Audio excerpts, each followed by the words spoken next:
Abra sua Bíblia, querido, lá em 2 Reis, capítulo 18, estamos retornando e retomando os nossos estudos da nossa série Checkmate.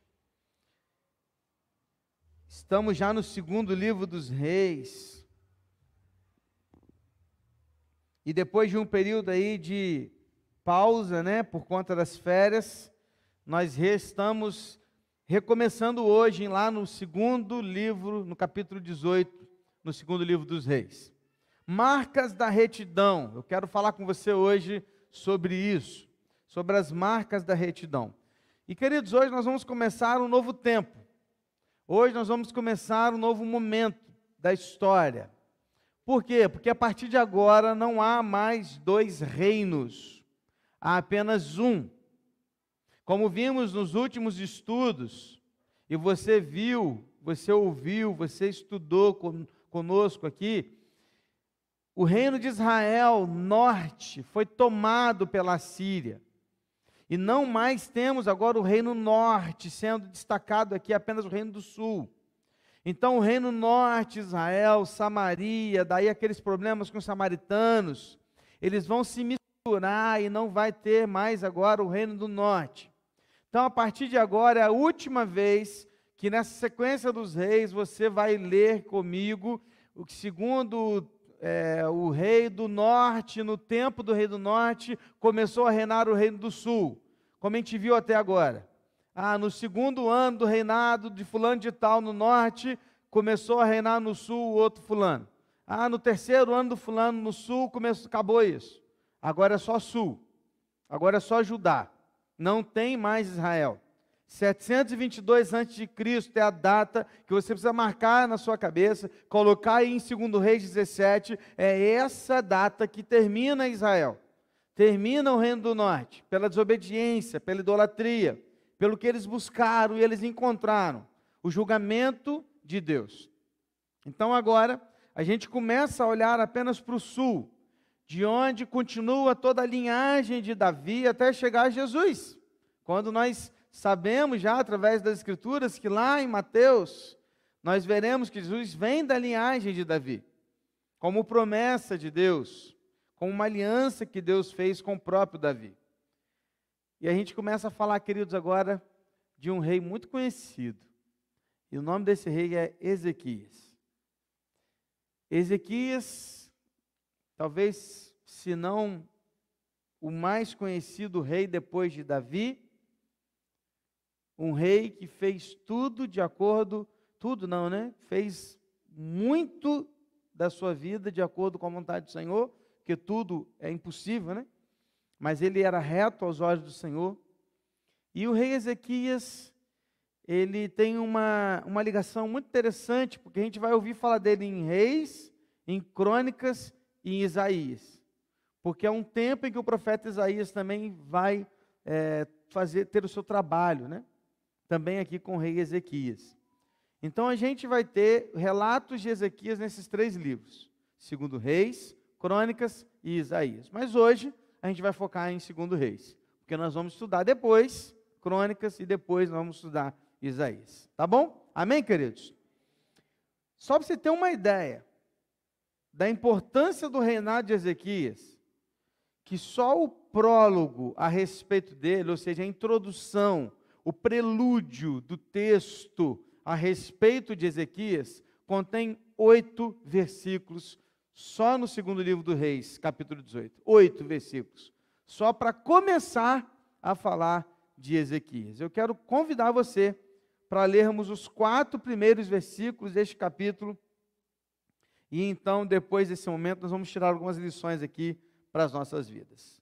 Olha, é a última vez que você vai ler assim, No 3º ano do reinado de Oséias, filho de Elá, rei de Israel, que foi o último rei de Israel, Ezequias, filho de Acais, rei de Judá, começou a reinar.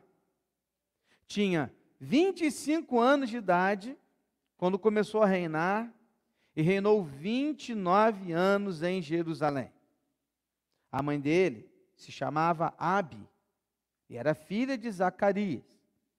Ezequias fez o que era reto aos olhos do Senhor, segundo tudo que Davi, seu pai, havia feito. Removeu os lugares altos, quebrou as colunas e derrubou o poste da deusa Azerá. Também fez em pedaços a serpente de bronze que Moisés havia feito. Os filhos de Israel chamavam essa serpente de Neustã, e até aquele dia lhe queimavam incenso. O nome Ezequias significa o Senhor fortalece. E ao longo dos 29 anos de reinado de Ezequias, verdadeiramente o Senhor fortaleceu este rei para que pudesse agir e trabalhar no período do seu ministério, no período do seu reinado ali em Judá. Junto de Asa, Josafá e Josias, Ezequias forma esse grupo de 4 reis que fizeram o que era reto aos olhos do Senhor. Os únicos 4 reis que você vai ouvir que fizeram o que era reto aos olhos do Senhor são estes. Seguiram o exemplo de Davi, que segundo o texto que a gente leu, que seu pai, não é literalmente pai de sangue, mas a ideia aqui é daquele que é o descendente de Davi, né? Ou seja, ele vem de Davi, ele está na linhagem de Davi, por isso que Davi era seu pai. E a sequência da leitura do rei Ezequias não está cronologicamente exata. Por quê, pastor? Porque os autores, tanto de crônicas quanto de reis, não tinham uma preocupação maior de listar cronologicamente os feitos de Ezequias. Mas a grande preocupação aqui era destacar como que Jerusalém e Judá conseguiu se manter firme, mesmo em meio a tantos problemas como Israel teve. Então a ideia do autor aqui não é mostrar Ezequias no sentido cronológico, mas é dar ênfase dentro do ministério de Ezequias, como que Deus, através da sua graça, guardou Jerusalém e Judá para que pudessem dar continuidade ao povo de Deus. Então, por essa razão, você não vai conseguir ler, porque são muitos capítulos que nós vamos estudar sobre Ezequias, e eles não estão de uma forma correta cronologicamente, se você ler ali versículos de 1, 2, 3 em diante. Faz sentido? Amém? Estamos juntos? Isso é importante você gravar. E nessa introdução de 4 versículos, eu queria já destacar grandes lições para as nossas vidas. E eu quero mostrar para você as marcas da retidão. O texto disse que Ezequias, ele foi um homem e um rei reto aos olhos do Senhor. Então hoje, eu quero compartilhar com você algumas marcas da retidão a partir da vida de Ezequias, para que você e eu possamos juntos crescer em retidão ao lado do Senhor. Está comigo? Então vamos junto.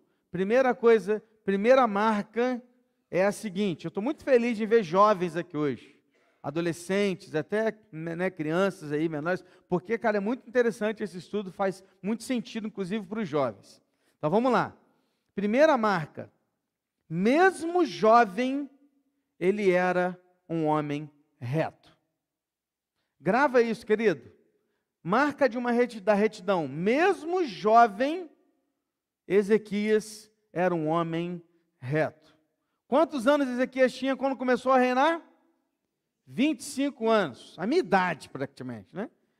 Só que não, né? Já foi, né? 25 anos de idade, jovem, um menino, um garoto, né? Com a juventude toda pela frente, um jovem cheio de vigor, cheio de expectativas, mas ao mesmo tempo um homem reto. Mesmo com toda a sua juventude, a Bíblia diz no versículo 3, que Ezequias fez o que era reto aos olhos do Senhor. Ou seja, ele andou na linha. A palavra reto aqui é literalmente essa ideia mesmo, de estar reto, de manter uma linha, de estar em retidão, de seguir um caminho, de estar dentro de um projeto, dentro de um plano, de não sair para lado algum, mas manter-se ali firme. Como o próprio Deus falou a Josué lá antes, quando a gente já estudou também, não se desviando nem para a direita e nem para a esquerda, mas indo reto. Então a palavra aqui, querido, de retidão, traz essa ideia de alguém que se manteve reto, mesmo tendo toda uma juventude pela frente, mesmo tendo todas as possibilidades. Querido, presta atenção, presta atenção. Hoje, nós temos acesso a tanta coisa. Essa juventude, esses adolescentes, Gustavo fica lá me enchendo, pai, me dá um celular, me dá um celular. Eu falo, não vou te dar um celular agora tão cedo, não vou te dar acesso a isso agora, não está na hora. Mas essa molecada, eles têm acesso a tudo que eles quiserem. Tudo, irmãos. Agora você pode pensar no nosso tempo isso. Agora pense você, um jovem de 25 anos, tendo tudo em suas mãos. Meus irmãos, Ezequias, ele não era líder de um pequeno grupo. Ezequias não era líder de uma guarnição, não. Ezequias, ele não cuidava de uma cidade. Ezequias, ele era rei. Ele era rei de um reino rico. Ele tinha tudo ao seu redor aqui na palma da sua mão. Ele podia falar o que ele quisesse, ele podia no estalar dos dedos conseguir o que ele quisesse. Mas o texto diz que ele andou de forma reta. Reta. Hoje em dia nós, mesmo não sendo reis, nós podemos fazer assim, ó, e conseguimos muitas coisas na palma da nossa mão. Porque hoje a facilidade é muito maior. Um menino de 8 anos hoje tem mais conhecimento na sua mão que um rei do Império Romano. Então, querido, preste atenção. O que você e eu precisamos entender é que juventude não é desculpa para pecar. Juventude não é desculpa para agir de acordo com o meu coração. Por vezes, a gente tem visto uma juventude cada vez mais perdida em seus próprios desejos carnais, uma juventude cheia de desculpas, tentando justificar a sua irresponsabilidade com tudo, colocando a culpa na sua imaturidade, colocando a culpa no outro, colocando a culpa nas possibilidades, colocando a culpa nos hormônios, colocamos a culpa na menina, no menino. Enquanto que eu olho para Ezequias e eu vejo um jovem maduro, reto e decidido, que decidiu e queria servir a Deus. Mesmo jovem, ele escolheu ser reto aos olhos do Senhor. Irmãos, vou te dizer uma coisa, hein? Hoje em dia está difícil de achar homens na fase dos 40, quiçá até dos 50, com a maturidade que Ezequias tinha aos 25. Eu não sei você, mas como que hoje existe uma imaturidade, uma irresponsabilidade inserida, principalmente nos homens, que me assusta.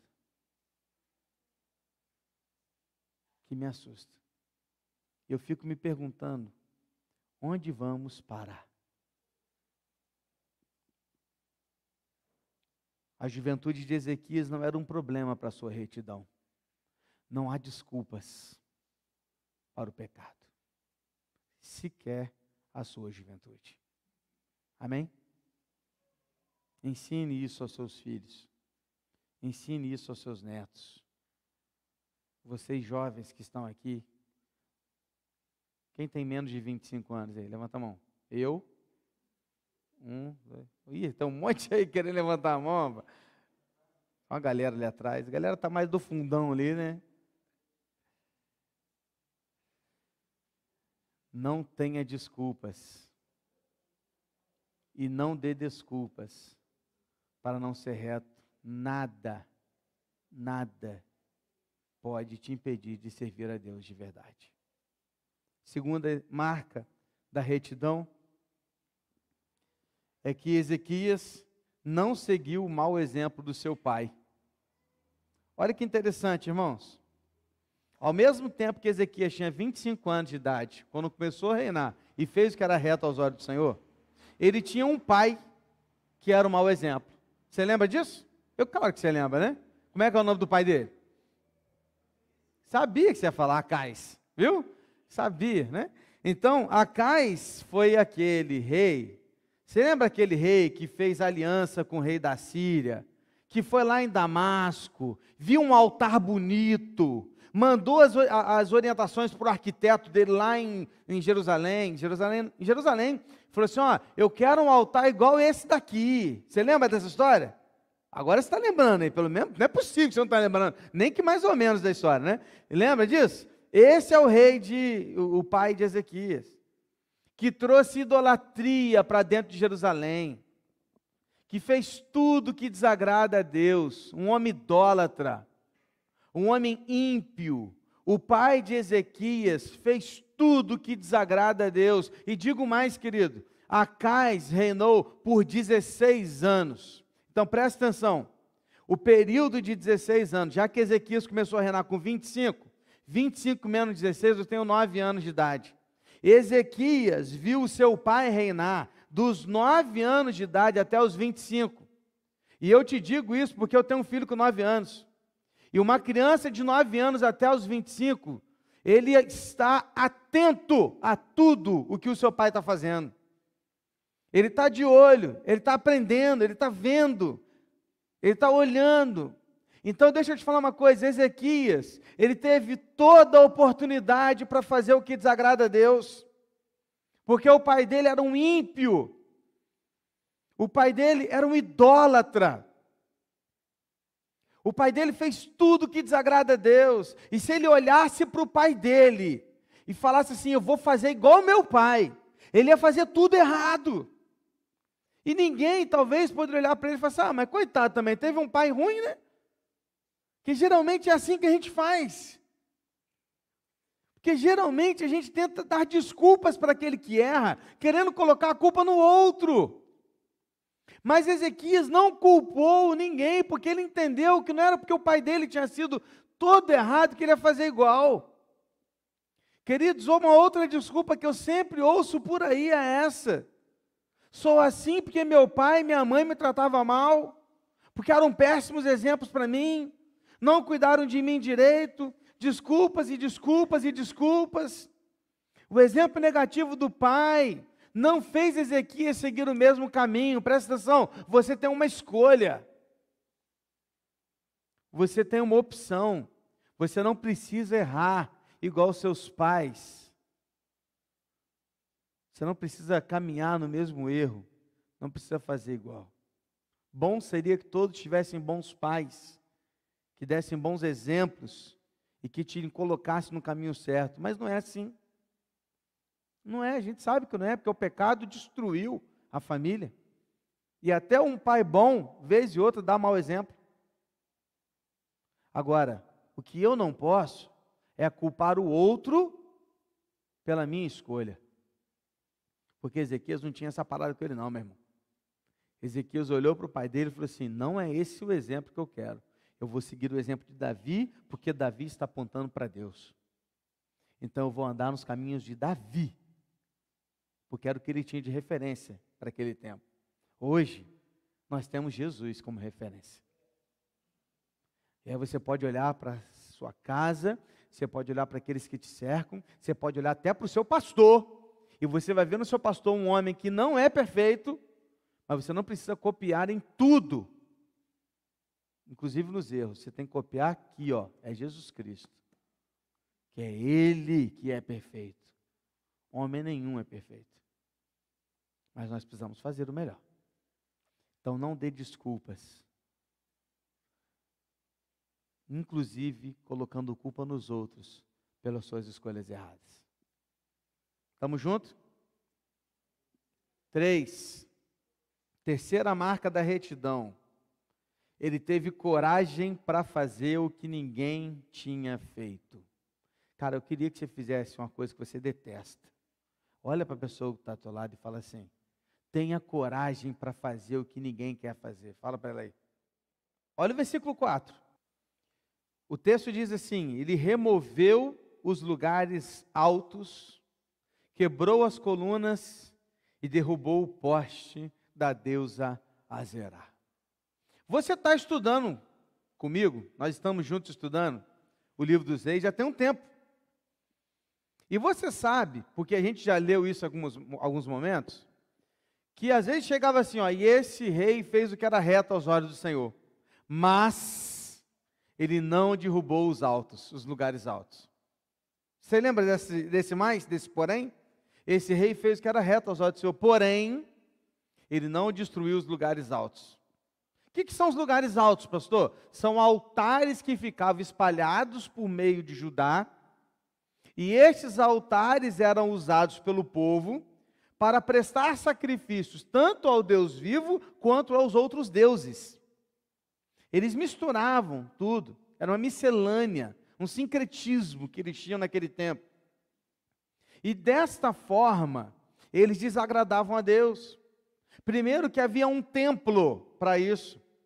E o lugar de sacrifícios era no templo de Jerusalém, não era fora. Nem, pastor, para o Deus vivo eles podiam fazer sacrifícios nesses lugares altos, nem para o Deus vivo, porque o lugar de se fazer isso era lá no templo de Jerusalém. E Deus, por muitos momentos, exigia isso do seu povo, mas os reis não conseguiam fazer isso. Mas Ezequias chegou no seu dia de reinar, ele olhou para aquela situação e ele teve coragem para fazer o que nenhum outro rei antes dele teve. Ele olhou para aqueles lugares e falou assim: aqui não, porque eu vou tirar isso daqui. Isso aqui não agrada ao meu Deus. Então vamos lá, comece, arranca tudo, joga tudo fora. Quero tirar tudo isso daí.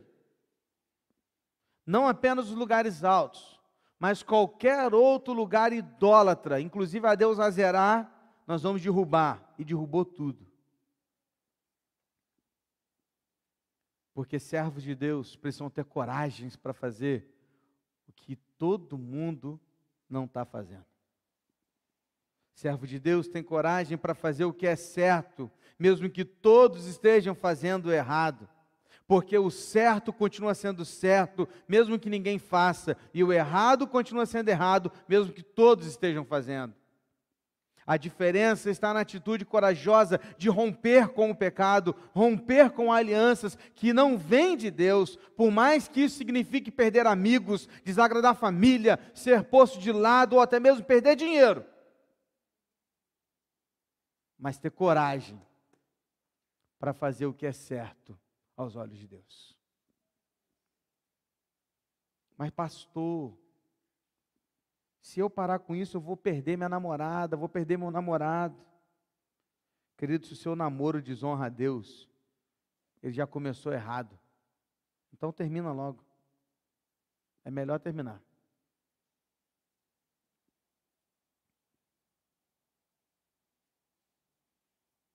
Tenha coragem para olhar nos olhos dela ou dele, adolescentes aí, ó, meninos, que não era nem para estar namorando ainda, mas olhar e falar assim: ó, não está na hora, vamos esperar a hora certa? Vamos esperar a hora certa? Porque de que adianta a gente namorar agora com 12? A gente só vai casar com 25. Não tem sentido namorar 13 anos.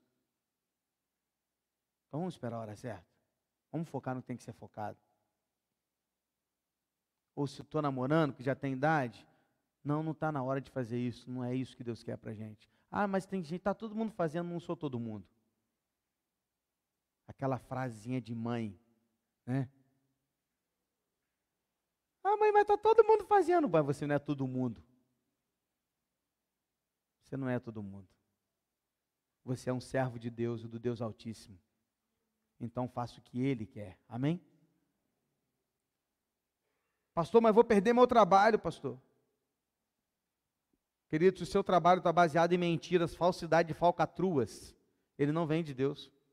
Então você precisa procurar outro lugar para trabalhar.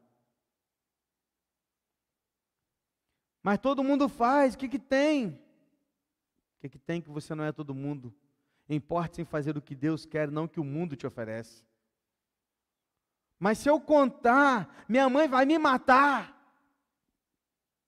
Meu irmão, se o que você faz, sua mãe não pode saber, alguma coisa está errada. Ou para, ou conta, apanha, mas pede ajuda.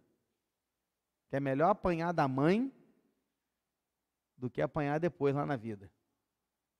Vale mais a pena. E o mesmo serve para o seu casamento. Apanhar não. Tá? Seu casamento no sentido de contar a verdade. Porque se seu cônjuge não pode saber tudo que você faz, alguma coisa também está errada. Se tem que ter uma senha no celular, que você dá 4 voltas assim, 5 assim, ainda tem uma senha de número, e a digital, do pé, porque se for da mão, sua mulher vai pegar e vai colocar assim, cara, alguma coisa está errada. Porque isso aqui tem que ser aberto para sua esposa, para o seu esposo. E o dos filhos tem que ser aberto para os pais também. Pastor, cadê a liberdade? Que liberdade, rapaz? Privacidade. Vai casar, aí você vai ter sua privacidade. Se sua esposa não pode entrar em todos os grupos de WhatsApp que você está, saia daqueles que ela não pode entrar. É assim, irmãos. Pastor, mas eu vou ser o único da galera do meu serviço fora do grupo. Maravilha. Tenha coragem para fazer o que ninguém quer fazer. O texto continua assim no versículo 4. Também fez em pedaços a serpente de bronze que Moisés havia feito. Os filhos de Israel chamavam essa serpente de Neustã. Até aquele dia ele queimava o incenso. Presta atenção agora.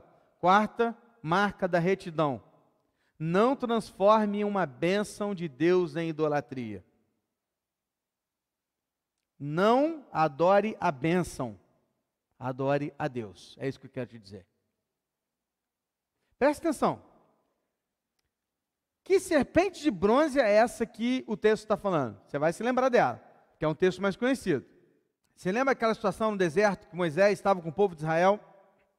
E no momento lá de desobediência, de idolatria, várias serpentes vieram e começavam a picar as pessoas e elas morriam ali pelo veneno da serpente. E aí Deus deu a solução, que era o quê? Pegar uma vara bem alta, fazer uma serpente de bronze e colocá-la lá na ponta, lá em cima, no meio do povo. E sempre que alguém fosse picado pela serpente, aquela pessoa ia olhar para a serpente de bronze e os venenos da serpente que ia perder o efeito. A dor da picada ele ia sentir, mas não ia morrer. Lembra disso? Lembra? Aí olha o que Israel faz. Passou tudo, eles guardam a serpente e agora eles estavam prestando oferendas à serpente. A serpente virou um ídolo. Eles prestavam sacrifício e sacrifício de incenso, queimavam incenso para aquela serpente. Queridos, eles pegaram algo que era uma bênção de Deus para a vida deles e transformaram aquilo num ídolo. Aquela serpente estava apontando para Cristo. Porque assim como aquela serpente foi colocada no madeiro, no alto, e todos que olhavam para ela eram curados, Jesus Cristo também foi colocado no madeiro, no alto, e todos que olham para Ele e creem no nome dEle, são curados e restaurados do seu pecado para todo sempre. Esta é a afirmação, é para isso que aconteceu aquela situação da serpente. Agora aquele povo pegou aquela serpente e começou a adorar aquela serpente. Tinha até um nome para ela, Neustã, que no hebraico significa coisa de bronze, uma coisa de latão. Se tornou um objeto de adoração. Ezequias olhou para aquela parada e falou assim, aqui não. Não. Aqui em Judá, nós não vamos transformar bênção em maldição. Vamos parar com isso. Essa serpente aí não é o nosso Deus. Vamos parar com isso. Porque o único que merece adoração é o doador das bênçãos, não a bênção. E ele queimou, quebrou aquela serpente, destruiu aquela serpente, e eles não mais adoravam aquela serpente ali em Judá. Quantas vezes, queridos, nós valorizamos mais as bênçãos que Deus nos dá que o próprio Deus? É só você olhar ao seu redor e você vai encontrar centenas e centenas de igrejas lotadas oferecendo bênçãos, e as pessoas estão lá. Mas naquela igreja que fala assim, aqui, tu tem que abrir mão do seu pecado, as igrejas estão vazias. Sabe por quê? Porque as pessoas estão à procura das bênçãos. Tem gente que recebe um presente de Deus e passa a viver em prol desse presente. Tem gente que às vezes ora, Senhor, eu preciso de um filho, Senhor, me dá um filho, me dá um filho, me dá um filho. Aí passa 5, 6, 10 anos, Deus dá um filho. Aí o filho vem, a pessoa só vive em prol do filho, esquece de Deus.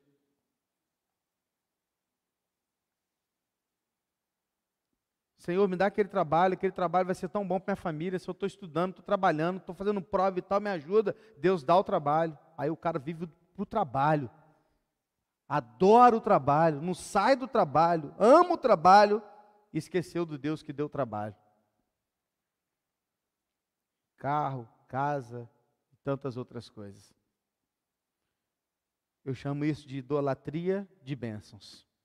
Ele é um idólatra de bênçãos. Ele só enxerga a bênção, nunca o Senhor. Vive em busca de presentes, não do doador. Só busca a igreja para receber, nunca para doar.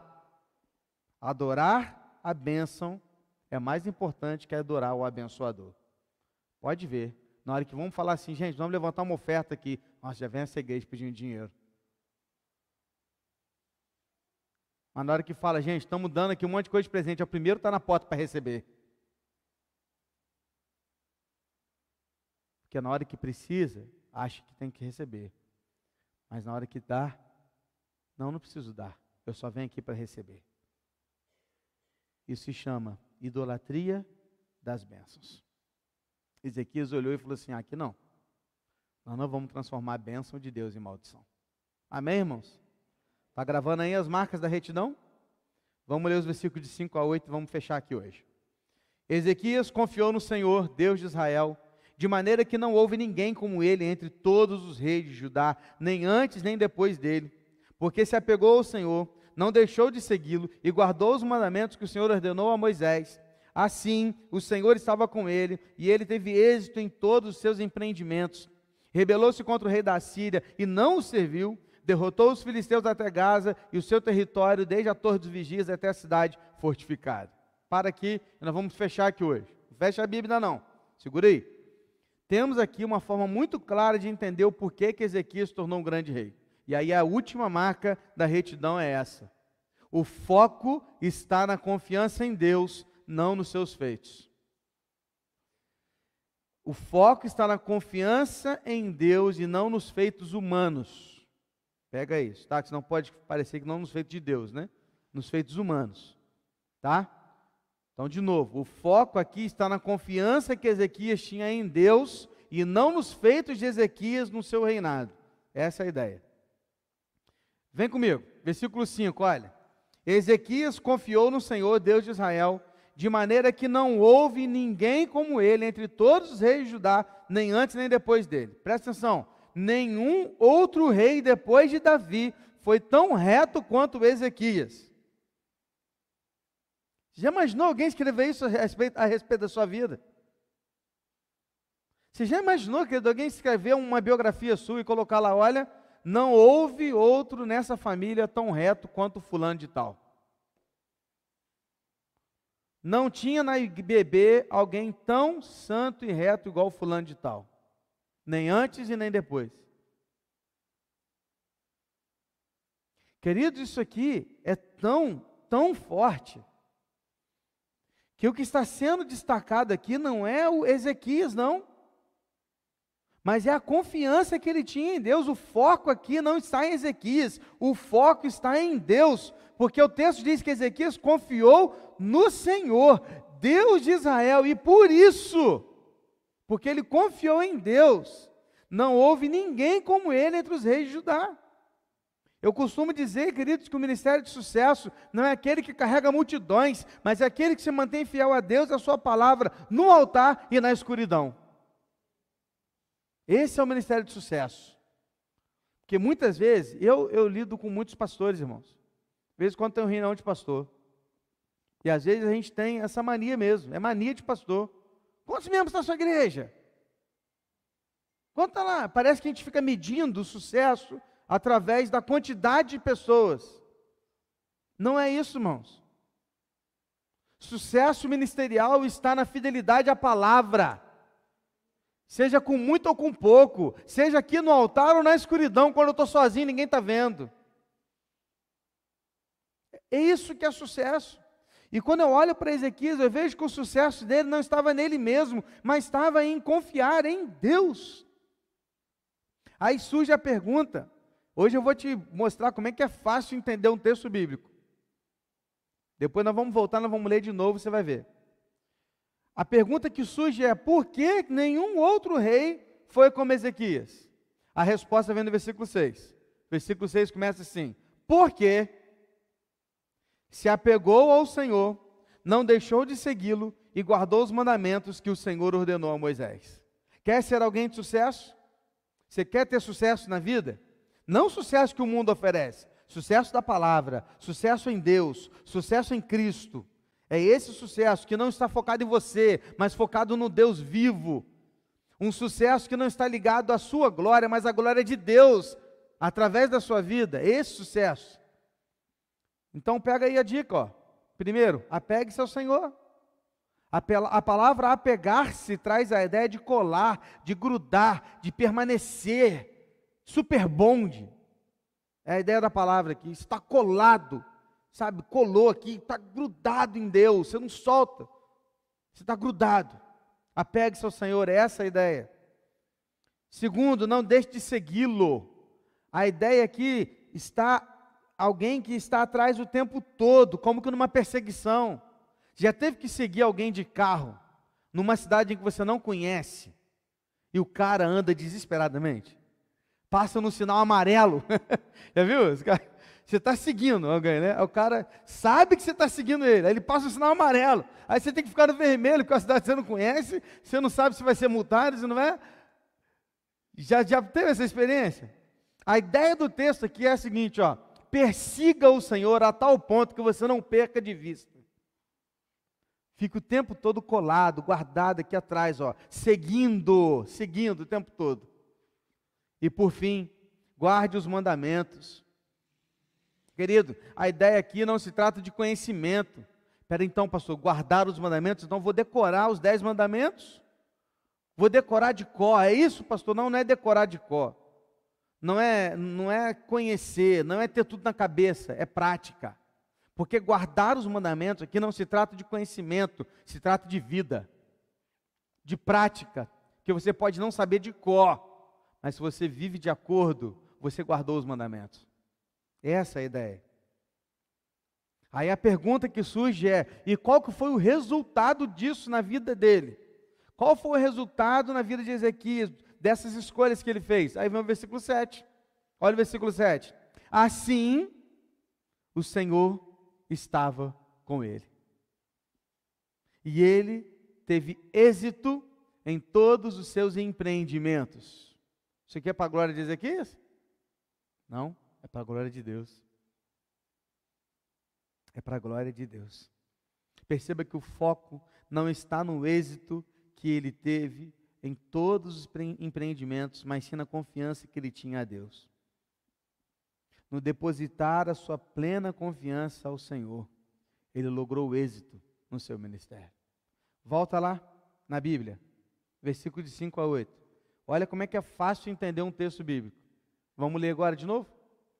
Ó, Ezequias confiou no Senhor, Deus de Israel, de maneira que não houve ninguém como ele entre todos os reis de Judá, nem antes e nem depois. Por quê?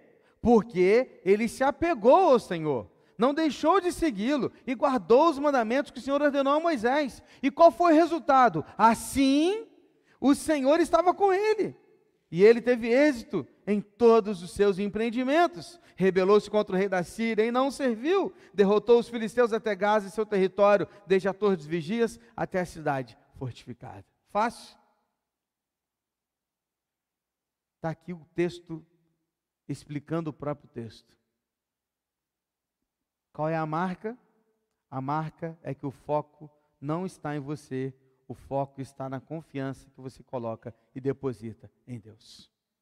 Quer ser reto? Apegue-se ao Senhor. Siga-o e guarde os mandamentos. Assim, Ele estará com você. Ele estará com você. Estamos só no prólogo, só na introdução. 8 versículos. E quantas lições nós já tiramos das nossas vidas. Vamos parar por aqui. Na semana que vem a gente continua falando mais sobre o rei Ezequias. Feche seus olhos. Ore ao Senhor. Pergunte-se a si mesmo e coloque sua vida diante do Senhor. E eu queria desafiar você a pensar no que você precisa ter coragem para fazer, o que você precisa fazer. E talvez você está se segurando aí, enrolando, e Deus está te cobrando. Marcas da retidão. Mesmo jovem, ele era um homem reto. Não seguiu o mau exemplo do seu pai, não tinha desculpa. Teve coragem para fazer o que ninguém tinha feito. Não transformou uma bênção de Deus em idolatria. E focou na confiança em Deus. Não nos seus próprios feitos, mas na confiança em Deus. Quer ter sucesso? Apegue-se ao Senhor. Persiga-o. Guarde os seus mandamentos. Sucesso não tem que ver com o tanto que você vai deixar no final da vida. Sucesso tem que ver com o quanto você foi fiel ao Senhor até o final da vida. Porque o que vai contar é lá no dia final, Ele vai pegar a coroa e falar assim, ó, porque fostes fiel, eu vou te dar a coroa da vida. Feche seus olhos. Pai, obrigado, Deus, por tantos ensinamentos. Obrigado, Deus, porque só em 8 versículos de introdução da vida de Ezequias, só no livro dos Reis, porque não tem Crônicas, a gente já aprendeu tanto. Poderíamos retomar a leitura e aprender outras lições, e ficaríamos aqui a noite toda, em 8 versículos, conversando, aprendendo, estudando. Como é bom poder ler a Tua Palavra. Como é bom aprender da Tua Palavra. Obrigado, Deus. Obrigado porque o Senhor tem falado profundamente aos nossos corações. Obrigado porque essa igreja não tem pregado prosperidade ou idolatria de bênçãos, mas temos pregado a fidelidade ao Senhor, custe o que custar. Que estejamos prontos para isso. Que Deus abençoe a sua vida, coração silenciosa. A gente encerra o culto dessa noite.